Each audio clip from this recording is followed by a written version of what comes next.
గురుగారు మరి షర్మిల గారు ఎక్కడి నుంచి పోటీ చేయబోతున్నట్లుగా మనం అనుకోవచ్చు? అంటే ఎక్కడి నుంచి పోటీ చేస్తే బెటర్‌గా ఉంటుంది ఆవిడకు?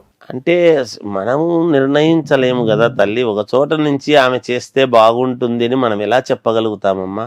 ఆమె మనసులో ఆమె ఒక ఎంక్వైరీ వేసుకొని ఆమెకు ఉండేటువంటి బలం ఏమిటి, బలగం ఏమిటి, ఆమె ప్రోత్సాహకులు ఎవరెవరు ఎక్కడెక్కడైతే బాగుంటుంది అనేటువంటి ఆలోచన, ఆమె స్థానం ఏమిటి, ఆమె పుట్టుక ఏమిటి, ఆమె ఎక్కడ ఉంటే మేలవుతుంది, ఎక్కడ ఉంటే నేను ఆమె అనుకున్న వాళ్ళను నేను ఓడించగలను, నిలబడేటువంటి వాడు ఎవరు, అవతలి వాళ్ళు ప్రత్యర్థులను చూసుకొని కదా ఆమె నిలబడుతుంది.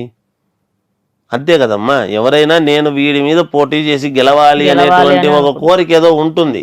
వాళ్ళు అప్పుడు నేను ఫలానా చోట నుంచి అంటే ఆమెకు ఉండేటువంటి ఆలోచన ఏమున్నదో మరి. అంటే ఏమన్నా జన్మస్థానంలో పోయి నేను నిలబడతాను అని అనుకుంటుందా? నేను ఎక్కడో జమ్మలబడుగులోనే ఎక్కడో పుట్టాను అని అన్నది ఆమె. అక్కడే పుట్టాను, మిగతా వాళ్ళందరూ ఎక్కడ పుట్టారు, నేను అక్కడే పుట్టాను, మా అన్న ఎక్కడ పుట్టాడు, నేను అక్కడే పుట్టాను అట్లా అంటాం. మరి ఏమన్నా ఉండూరులో చేస్తుందా? లేదు, కాదు. ఆమెను ప్రోత్సహించేటువంటి వాళ్ళ అనుకూలతలు చూసుకొని ఇంకో చోట చేస్తుందా? లేదు, రాజధాని అమరావతి ఉంటుంది కాబట్టి అమరావతిలో చేస్తాననుకుంటుంది. ఆమె సౌకర్యం ఏమిటో, ఆమె ఆలోచన ఏమిటో మొత్తానికి ఇంతకు. కానీ ఎక్కడైనా ఆమె గెలుపోవటంలో ఆమెకు ఆలోచన చేసి కదా గెలుస్తుంది తల్లి. మనం ఎట్లా చెప్పగలుగుతాము? గెలవడం అయితే ఖాయం, గెలుస్తుంది అనేది తెలుస్తుంది. మరి అంత గెలవకుండా ఏం పోదు, మృష్టాన్న భోజనం ఉంటుంది అంటున్నాను కదా. ఈ రోజుల్లో ప్రజలు కూడా ఒకే టైపు కాకోకుండా అందరినీ తీసుకొచ్చి కూర్చోబెడితే ఏమిటో తెలుస్తుంది అని ఒక ధోరణికి వస్తారు, అలా చూస్తారు. అందువల్ల ఆమె అనుకూలమేమో చూసుకొని కదా ఆమె గెలుస్తుంది తల్లి, మామూలుగా నిలబడుతుంది. మనం చెప్పిన చోట అని కాదు కదా. గురుగారు, ఆంధ్రప్రదేశ్లో ముస్లింలు, కాపులు అంటే ఎవరి వైపు ఉండే అవకాశాలు ఉన్నాయంటారు? అలాగే బడుగు బలహీన వర్గాలకి కూడా ఎంతో చేశారు. జగన్మోహన్ రెడ్డి గారు చేశారు, ఒకప్పుడు చంద్రబాబు నాయుడు గారు కూడా చేశారు. అంటే ఈసారి ఎన్నికలలో ఈ ముగ్గురు ఎటువైపు ఉండే అవకాశాలు ఎక్కువ ఉన్నాయని అనుకోవచ్చు గురుగారు? అది ఎప్పుడూ కూడా కులాల వారీగా గెలుస్తాము అనేటువంటిది చాలా తప్పేమ్మా. ఎప్పుడు ఏ ఒక్కరు కూడా ఒకే కులముతో గెలవరు. ఏ ఒకరు కూడా అన్ని కులాలు వేస్తేనే గెలుస్తారు. ఈ కులం వాళ్ళు మొత్తము నీకు వెయ్యలేదు అనేటువంటి మాట ఉండదు. అన్ని కులాల వాళ్ళు అందరికీ వేస్తారమ్మా. దీంట్లో ఈ కులం మాత్రమే, ఆ కులం మాత్రమే అనడానికి లేదు ఎప్పుడు కూడా. సమాజము అనేటువంటిది ఎప్పుడొస్తుంది? సమాజమంతా ఒకటి అని, ప్రాంతమంతా ఒకటి అని ఎప్పుడొస్తుంది? అందరూ కలిసి ఉంటేనే కదమ్మా సమాజం అంటాము. ఈ కులం వాళ్ళు మాత్రమే ఉంటే సమాజం అని ఎట్లా అంటాము?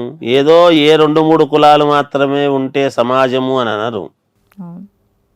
అందుకని మనము మాల అంటే పూలమాల అంటే అన్ని రకాల పువ్వులతోనూ కట్టినటువంటి దాన్ని పూలమాల అంటున్నాము. దండ అంటే ఒకే రకమైనటువంటి పూలతో కట్టినటువంటి దాన్ని దండ అంట. ఇప్పుడు సమాజం ఏమిటి? పూలమాల లాంటిది. పూలమాలను ఎంత జాగ్రత్తగా ఒకటొకటి ఎక్కడెక్కడ బేరిస్తే ఒక పూలమాల అవుతుంది. ఆ పూలమాలను తీసుకెళ్ళి ఒక చోట ఒకరిని అని కూర్చోబెట్టడం, ఒకరి మెడలో వేయడం జరుగుతుంది.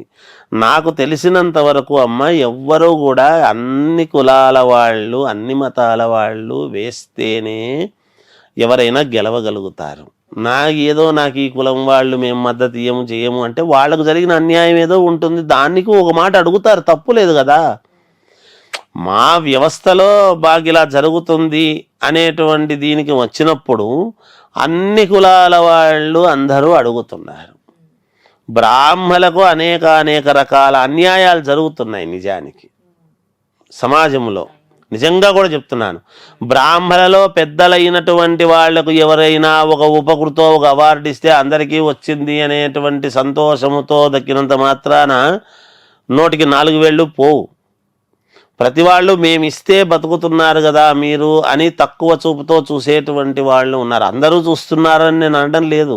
బ్రాహ్మణుల్లో మాకేమిటి అని అడగలేక ఏదో ఆశీర్వచనం మేము ఇస్తున్నాము కదా అని గొప్పగా ఫీల్ అయి తాంబూలం ఇస్తే సరేలేని చెప్పి ఆనందంతో పోయేటువంటి వాళ్ళే ఉన్నారు. కానీ నోరుడిచి మాకు ఇది కావాలి అని అడిగేటువంటి వాళ్ళు లేరు నిజానికి బ్రాహ్మణులకు చాలా అంటే చాలా అన్యాయం జరుగుతున్నదమ్మా. నేను బ్రాహ్మణ్ణి కాబట్టి చెప్తున్నాను కాదు, వాస్తవం నిజంగానే చెబుతున్నాను. జరుగుతోంది. ఒక బ్రాహ్మడు దేవాలయంలో చిన్నపాటి దొంగతనం చేయాల్సిన అవసరం వచ్చింది అంటే ఆ బ్రాహ్మణుడికి కడుపు నిండక, కడుపు నిండే అవకాశం ఇవ్వక, సరైనటువంటి జీతాలు దేవాలయాల్లో ఇవ్వక కదా ఆ పరిస్థితికి వచ్చింటాడు కుటుంబము జరుపుకోవడానికి.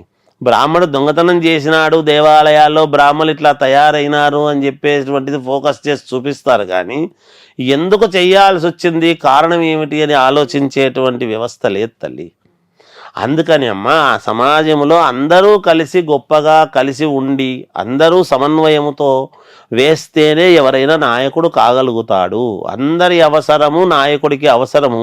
ఆ నాయకుడు అందరినీ సమాజంలో ప్రతి వాళ్ళను సమానంగా చూడాల్సినటువంటి ధర్మము నాయకుడికి ఉందిగాక, అది చెప్పగలుగుతాం.